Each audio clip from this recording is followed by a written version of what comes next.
Alright, y'all. I have a simple question for you. Does knowing the lore of a particular fighting game, or its characters, dictate whether or not you enjoy playing it? Seems like a pretty simple question, right? In the old days, back in the arcade days, 10 billion years ago. Thousands of years ago. Feels like, jeez, I'm old. When you, walked up to an arcade cabinet, the most you really got was, a title screen and then a character select, right? You didn't really get much story back then. I mean, some games tried better than others or tried harder than others. Mortal Kombat 2 comes to mind, right? If you let the game sit for too long, it would pop up with, a really short character bio or whatever, just kind of giving you, context as to the character's presence in the game and what their motivations are and everything, and maybe just trying to get you to play them. Usually the rest of a character's story in the arcade game days, in the arcades, was a really short ending at the end of an arcade run. And it wasn't much, and it was really less about the narrative than it was about, getting to the end screen so you can punch in your initials to show everybody else in the arcade that, yeah, you gotta beat that now, motherfucker, The thing that got me into fighting games, and this is what's crazy about it, right? The thing that got me into fighting games, Super Turbo. I played that game so much after Street Fighter 2, obviously. I played Street Fighter 2, but it was just I'm gonna play Street Fighter 2 and hit buttons. It wasn't trying to learn anything, really. I just wanted to play. And then a buddy of mine, well, not necessarily a buddy, just this was a friend of a friend, right? Started talking to me about Street Fighter lore and the story and stuff about the characters, and I was a little kid, so he made me, it was made out of construction paper. I still remember this. It's so cool. It was made out of construction paper, and it was just stapled together. It was this big.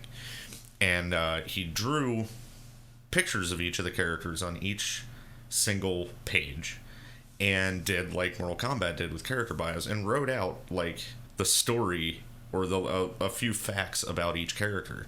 And I'm like, this is so cool. And all I wanted to do was read about every character every day. It was awesome. And from then on I was hooked. I'm like, this is cool. It's not showing me the story in the game, but I know stuff about this character that's just standing here doing this. It's just Ryu, and he's just standing here doing this, but I'm looking at him, I'm like, I know about you now. This is awesome. Anyway, yeah, so back to the initial question, right? Is lore important to fighting games? We have to ask a different question first, and I'll get to that. Is there any benefit to knowing the lore of a fighting game? Not really, right? Despite the importance that you may place on a fighting game having, good story, a fighting game series having, good story, good character development, and all that stuff, it has, no impact on whether or not you can win a match, right? Do you need to know that Sagat killed Dan's dad? No. But you might need to know that TK quarter circle back is a pretty good way and a pretty safe way for Dan to build meter while he's dodging tiger shots and shit. Do you need to know that Kai Keith's talent for destroying gears during the Crusades and shit was so badass that Soul Bad Guy, the baddest dude in the series, told him that he was scared shitless of him? No, you don't need to know that. But knowing that Kai's 6P into 6H is a frame trap might save your life and keep you from mashing during certain block strings and shit. Does it matter that Akia from Melty Blood has to suppress her superhuman or inhuman Tono blood to not turn into a freaking blood-sucking demon? No, you don't need to know that. But it might be helpful to know not to start her pressure with 2A, because you want to save 2A to make your pressure safe at the end of it if you reverse speed into it. Things like that. It's obvious that, lore and story don't matter when you're playing a fighting game. But on the other hand, lore and story serve another purpose, and it's the reason we got into fighting games in the first place. I just told you it's the reason I did. Fighting game characters are cool, dude. I mean, and you want to know more cool stuff about him, right? You know, you want to know more about him. Like, why is Akuma's fighting style so ruthless compared to Ryu and Ken's fighting style when they use the same fighting style, right? Why is Akuma so much stronger and so much more brutal? You know, why is that? Why is Melina's face all effed up under her mask? You know, why is Fury Cat coming to interrupt my video? Hi, Fury Boy. And why does Jin go batshit crazy whenever Ragna's around? Who's the chick that freaks out in Sakura's intro and runs away? Why is Urien in a full suit, you know, pre-banana hammock? Shit like that. We want an explanation for why a werewolf, you know, uses nunchucks, or that a little girl can swing a giant anchor. And we want to know the difference between, like, Zato 1 and Eddie, and Iori and Orochi Iori, or Sub-Zero and Sub-Zero. Humble brag, I'm a writer. I've published 2 books, and I never would have been as interested in doing so. And I never would have had the motivation to do it if it weren't for characters and stories I've encountered growing up and throughout my life. And that includes video games. Is lore important for fighting games? The short answer is yes and no.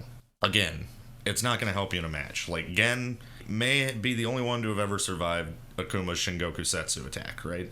But he's still going to die from it if his health is low enough in a match, right? What Ryu throws, like, at max, like 3 Hadokens per movie. But it doesn't stop you from throwing like 100 or more of them in a first to 10, you know? What matters is you. Your own personal feelings and why you like fighting games and their stories and their characters. It's why Combo Fiend, you know, referring to characters as just functions piss so many people off. Like, no, people don't want a character who's just like Magneto. They want fucking Magneto, dude. Like, the more I think about it, the more I realize how important story is to whether or not you keep playing a fighting game. Like, that's not to say that, like, in a series you're looking forward to the next installment of the series because of what might happen to this character or whatever. No, it has nothing to do with that. You're usually looking forward to another new game in the series because it's a new game in the freaking fighting game series you love. But the lore is a really happy side effect. Like, dude, I sat through the entire story mode of Guilty Gear Xrd and Strive and all that stuff. It was cool as shit, man. I mean, and yeah, it all culminates at the end of it to just you going back to play the fighting game, but you know more about the freaking characters then, and suddenly you're more, like, it's almost as if you're more invested in playing your character because of the more you know about them. Basically, in closing, what I'll say is, yeah, I think that lore has to be at least present for fighting games, right? I don't think it's necessarily a huge factor, but for me and for a lot of people, you know, I will have a hell of a lot more fun playing a fighting game if I know things about it, if I know the story behind it. You know, you can go anywhere online, you know, on YouTube or something. You can find a pro player, you can find a lab monster, your favorite streamer, whatever, and they'll give you all the lowdown on, like, how any character in a particular fighting game plays and can win, or, you know, the specifics of moves, combos, pressure, best ways to spend meter, etc., etc., etc. But you won't ever find someone who feels the exact same way you do when playing that character. And a lot of it has to do with what kind of attachment you have to their personality and motivations, right? The next time, I just want to give you guys a thought experiment. Like, if you think I'm off base here, or not, the next time you're talking to a fellow fighting game enthusiast, you know, one of your friends, just ask them a simple question. Who is the coolest fighting game character of all time? Like, the coolest fighting game character ever. If they can even come up with an answer, because it's hard. I mean, there's so many characters, and so many of them are so damn cool. Trying to narrow it down to even a small list is daunting. If they can come up with an answer, or while they're coming up with an answer and giving you reasons, they will make at least one reference to the character's story, or their personality, or history, or something. There's no escaping it. Like, if you want more proof about how much story means to fighting game players, like, just look at Wooly's freaking series on Guilty Gear. Like, the I think it's 7 videos long from each game and the lore of Guilty Gear.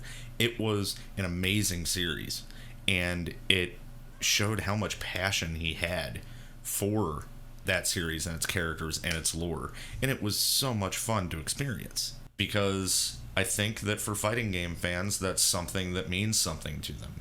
That is not just a single player thing. That's not a casual player thing. I really do believe even pros, if you seek it out hard enough, are going to tell you why they like this character and how cool. Like, they'll go beyond the rivalries, what tournament's coming up, and how they think they're going to do in the tournament and all that stuff. And if you press enough, you will get them into the state where they're going to say, yeah, dude, I play Zangief because he's a pro wrestler and he's badass, and he, did this and that.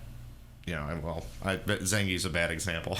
But, I play Guile because he has a vendetta against Bison for killing his partner. Or even if they don't say that's why they play them, they will bring it up. If you ask them eventually, like, what's your favorite trait of this character? Or, like I said before, who's the coolest fighting game character of all time? And if they don't say Sakura, you politely tell them to leave. It's okay to be wrong. I'll ask you the question. Tell me in the comments. Who is the coolest fighting game character of all time? I won't bust your balls for not saying Sakura. We've all grown as people since then, okay? Let's move past it. Who's the coolest fighting game character of all time, and what's the reason? I'll be surprised if you don't reference story for that question. But again, thanks everybody for listening. I'll see you guys next time. Peace.